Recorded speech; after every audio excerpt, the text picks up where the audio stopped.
Hello guys आज की video MCU के उस करंट टॉपिक के बारे में है जिसे हर मार्वल फैन कभी ना कभी देखना ज़रूर चाहेगा।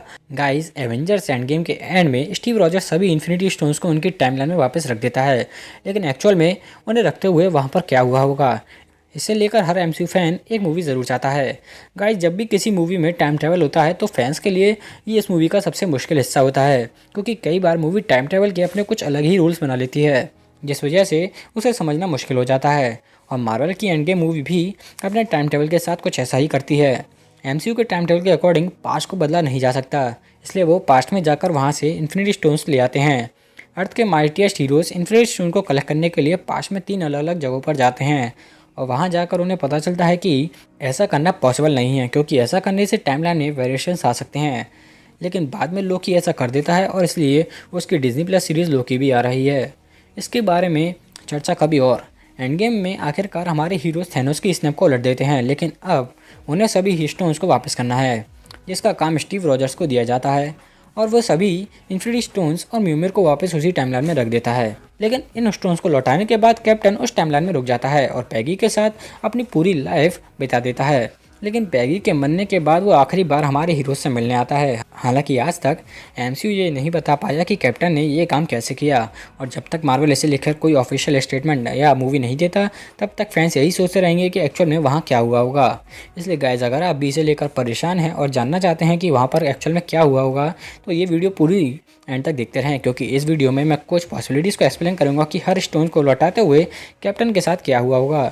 इसलिए गाइस देर न करते हुए जल्दी से शुरू करते हैं। Soul stone. जब इन्फिनिटी स्टोन रिटर्न करने की बात आती है तो फैंस का सबसे ज़्यादा फोकस सोल स्टोन पर होता है। इन्फिनिटी वॉर हमें दिखाती है कि captain America the first Avenger movie के बाद रेड स्कल का क्या हुआ था। टेसरक को छूने के बाद रेड स्कल सीधे वॉर्मर पर आ जाता है और यहाँ के इन्फिनिटी स्टोन जो कि सोल स्टोन है उसका गार्डियन बन जाता है। और इस बात में कोई डाउट नहीं है कि कैप्टन अपने दुश्मन से 2014 में एक बार फिर से ज़रूर मिला होगा। इस जर्नी में सबसे मेन है कैप्टन का रेड स्कल को रिएक्शन और उसके बाद उसकी गुफ्तगू। लेकिन अब रेड स्कल के स्पेस स्टोन को लौटाने के लिए कैप्टन को वापस 1970 में जाना होगा। एंड गेम की 2012 की जर्नी में लोकी टेसरक को लेकर छूमंतर हो जाता है, जिसके बाद स्टीव और टोनी को 1970 में जाना पड़ता है, जहां उन्हें पिम पार्टिकल्स और टेसरक दोनों मिल जाते हैं। ये लोकेशन एक आर्मी बेस थी जहाँ शील्ड का एक सीक्रेट हेडक्वार्टर भी था, और हो सकता है ये जगह आनिम जुला की लैब हो, क्योंकि हावर्ड स्टार्क उसे वहाँ ढूंढ रहा होता है। और क्योंकि पैगी कार्टर भी वहाँ थी इसलिए यहाँ ऐसे बहुत सारे लोग हैं जो कैप्टन को यहाँ पर पहचान सकते हैं। और क्योंकि स्टीव ऐसा पहले भी कर चुका है, इसे ज़रूरी नहीं है कि ऐसा फिर से एक और एनकाउंटर जो मार्वल फैंस के लिए काफ़ी इंपॉर्टेंट साबित हो सकता है। जब स्मार्ट हल्क टाइम स्टोन लेने आता है तो वो एंशिएंट वन को पूरी स्टोरी समझाता है, जिसकी वजह से एंशिएंट वन टाइम स्टोन इसे दे देती है, लेकिन वो बताती है कि उसे ये स्टोन वापस लाना होगा, नहीं तो टाइमलाइन बिगड़ जाएगी और सब कुछ पहले से भी ज़्यादा बिगड़ जाएगा। एंशिएंट वन टाइम स्टोन के लौटने का इंतजार करती होगी, और जब स्टीव रॉजर्स उसे लेकर उसके पास आता है तो वो उससे पूरी कहानी भी सुनती होगी। और यहाँ स्टीव रॉजर्स भी टाइम ट्रैवल और दूसरी टाइमलाइंस के बारे में ज़्यादा जान पाएगा।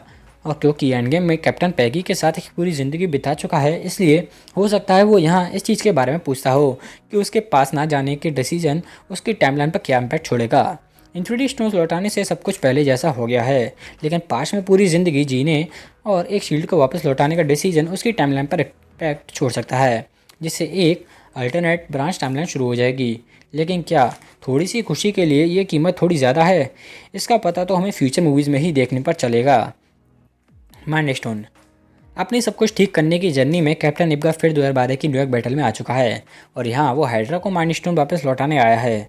लेकिन वो चाहता तो इसे ना करके हाइड्रा को रोक सकता था, जिससे आज हमारे पास स्कारलेट विच का कैरेक्टर नहीं होता और ना ही कभी अल्ट्रॉन बना होता। लेकिन किसी भी टाइमलाइन को बिगाड़े बिना ऐसा करना नामुमकिन है। और क्योंकि 2012 में कैप्टन हाइड्रा एजेंट से लोकी के इस कैरेक्टर को बचाता है, लेकिन वहाँ वो उनका साथी बन जाता है, और जब वो वापस जाता होगा तो उसे ये स्केप्टर वापस लौटाना होगा, जिससे हाइड्रा को उस पर भरोसा हो जाता होगा और वो उस टाइमलाइन का कैप्टन हाइड्रा बन जाता होगा। लेकिन वो इस सब से बच सकता है, मगर दूसरा वाला तरीका थोड़ा और ड्रामेटिक हो जाता है।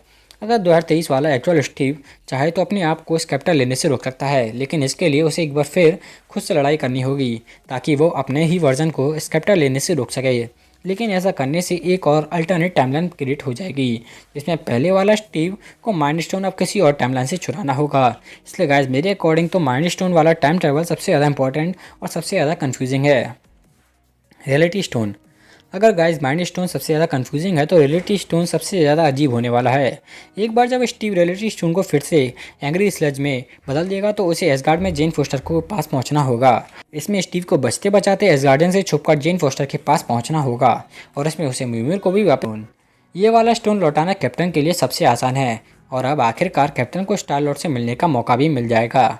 स्टीव आसानी से स्टोन को टेंपल में वापस रख सकता है क्योंकि पीटर अभी भी बेहोश है और इससे उसकी टाइमलाइन भी नहीं बिगड़ेगी और गार्डियंस की जर्नी जैसी थी वैसी ही चलती रहेगी।